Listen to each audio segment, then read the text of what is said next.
begin a new season of high school football here on 1150 WIMA. The Web Insurance Countdown to Kickoff is back for another season. My name's Todd Walker. Great to be with you. I'm joined for our round table segment by my colleagues Mike Miller and Jason Aldrich as we get ready to break down week one, at least as much as you can. Week one, a lot of questions get answered. And even as much as we know about high school football and the athletes, it's a lot harder to predict than it is college football or NFL because of the nature of the athletes and how greatly they can improve at these ages. And when you replace star players, good programs have stars waiting. Is the run of Elida, for instance, a fluke of the McAdams, or is this a program now? That's what Elida starts to find out tonight at Piqua, and they certainly gave us a nice run last year, Mike, and not to diminish that at all. It was a lot of fun. Absolutely, Todd. And in the last couple of years, quite frankly, for the Elida Bulldogs, with the resurgence of their football program, let's be honest with ourselves, for a handful of years, Elida almost became synonymous with mediocrity in high school football. But I contend the comeback, tremendous respect to the Division II or III, I think Division III State Player of the Year, Reggie McAdams, and his offensive prowess, quite obviously. But I think the real genesis of the Elida comeback was the weight room. They just plain got tough physically, and that's going to be it's going to have to carry them through the early part of the season this year. They have 8 or 9 starters back on defense, including a highly regarded Division I recruit named Quentin Poling. So I contend that Elida won't fall off the map, but they probably aren't ticketed for a state semifinal appearance. Well, no question about it. Quentin Poling is a stud at the linebacker spot, and that's what really impressed me toward the end of the season and in their playoff run. Elida's defense really stepped up and manhandled some people, and they're going to need to lean on the defense, as you just talked about.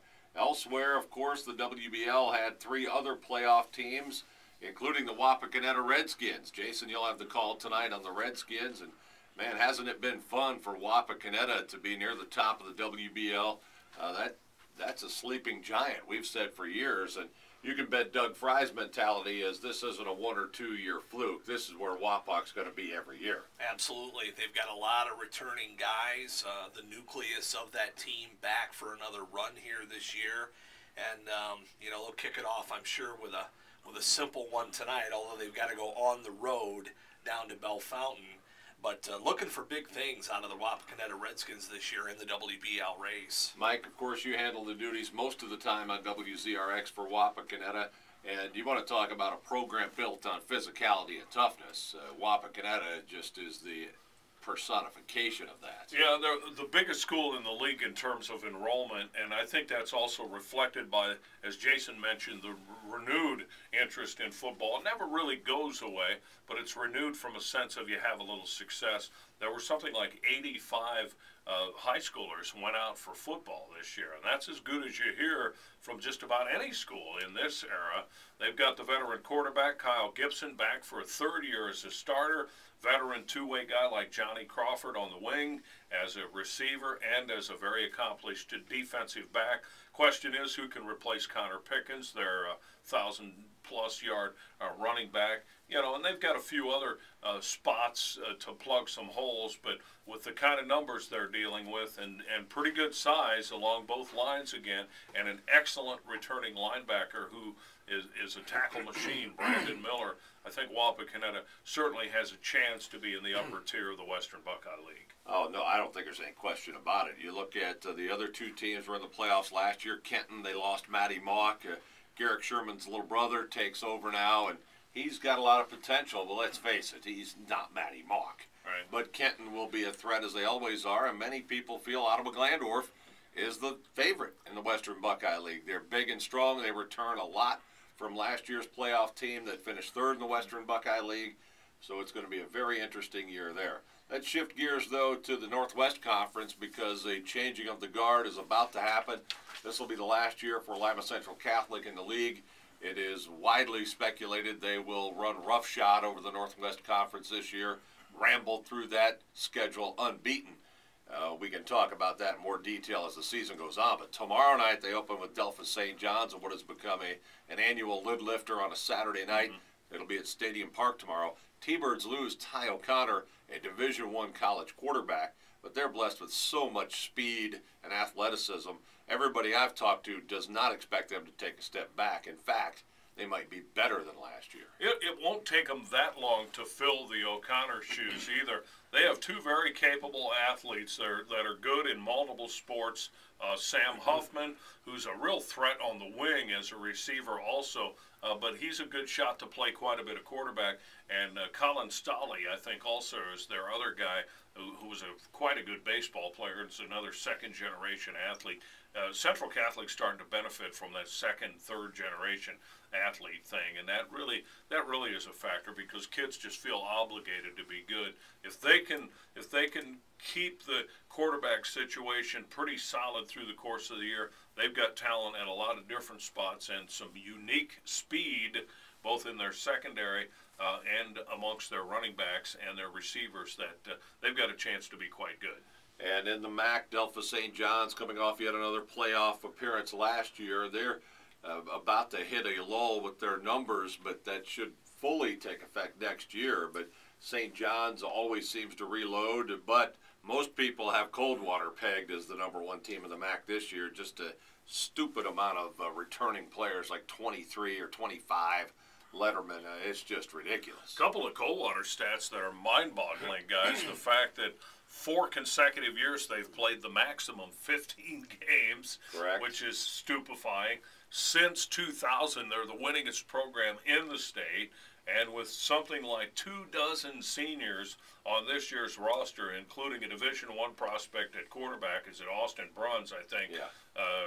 And, of course, their solid ongoing coaching staff. Coldwater's aspirations begin and end in Stark County this year. I don't think there's any doubt about it. Yeah, they come in as the favorite in the MAC, but Marion Local should be good again.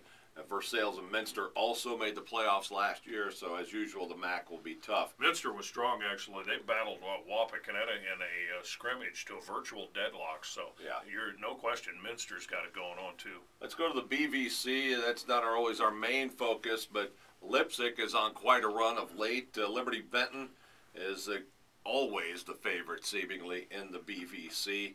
I wonder if anybody else is up to challenging them, Jason. It just doesn't seem like it is. It's going to be Lipsick and Liberty Benton. Yeah, it seems like it. And, just a few scant years ago, guys, we were talking about Hart and Northern being a power in the BVC. That's no longer the case. Right.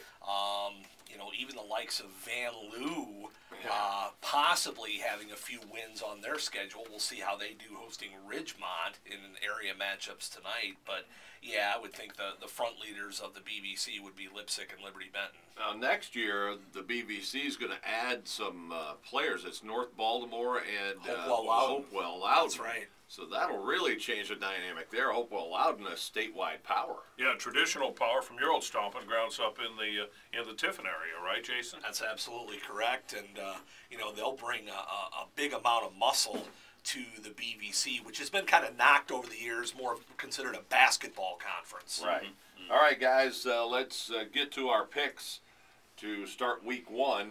We haven't talked about our broadcast game yet. We'll get to that with our picks. Bath at Allen East. The Wildcats got back to respectability the last couple of years with new coach Chris Miller, but a lot of those guys that built that respectability have graduated, the likes of Brad Davis and Aaron Smith and many others, Keaton Sullivan. Bath in a rebuilding mode. Allen East just trying to get back to respectability.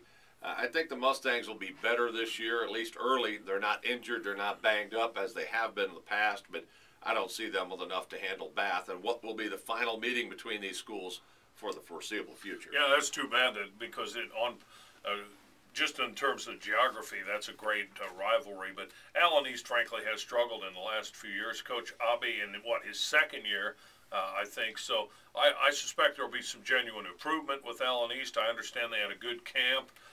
They have high hopes that their defense is improved because they were shredded last year on a few occasions. Big question for Bath is filling those key slots like quarterback, and nobody has a powerhouse at running back like they had last year in Aaron Smith.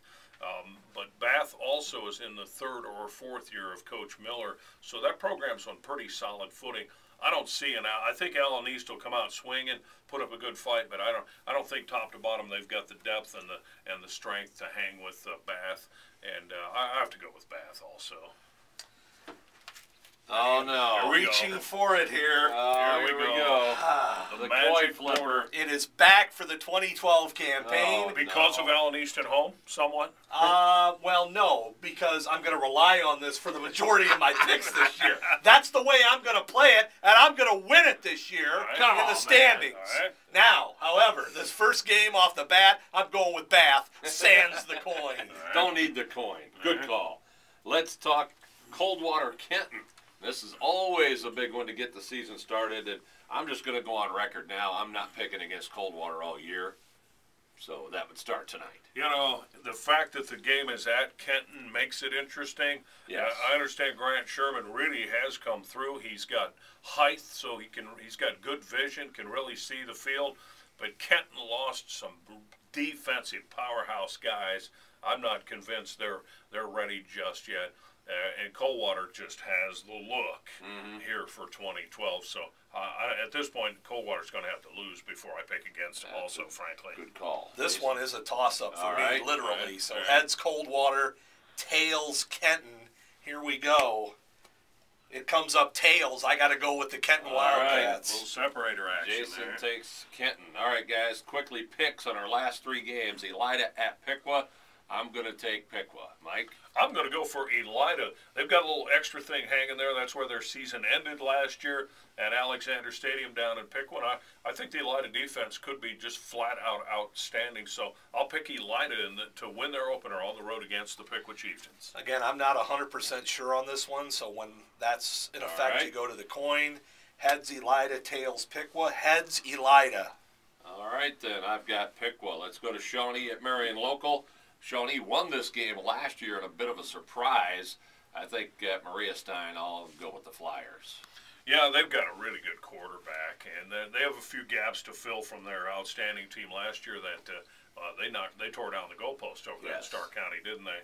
And I like Shawnee. I think Shawnee's going to be a pretty good football team again. They've got a good physical edge. Hard to pick against Marion Local at home, and I'm not gonna. I'm taking the Flyers. I'm going to agree with both of you gentlemen. I'll go with Marion Local, no coin needed. All right, other picks now as we wrap it up. We did Bath Allen East, we did Elida Piqua, we did Shawnee Marion Local, Coldwater Kenton, LCC St. John's tomorrow night at Stadium Park. I've got the Birds, that being the T-Birds, not the Blue Jays. I'm taking the Blue Jays, Todd. I know their numbers are down a little bit, but they were pretty impressive in the scrimmages. Maybe surprised even Coach Schulte just a little bit. Their quarterback play was better than they had thought, and they've got a running back also who broke some long runs in the scrimmage. So I'm going with the Jays in a slight upset at Stadium Park to beat Central Catholic. I am going to the coin on this one. Heads LCC, tails DSJ. It is heads LCC. There you go. Those are the picks, and we'll tabulate it up and look at it next week as we hit week 2. This is the Web Insurance Countdown to Kickoff. Our roundtable segment is done. More of the program coming up. We're working our way to kickoff of Bath and Allen East here on 1150 WIMA.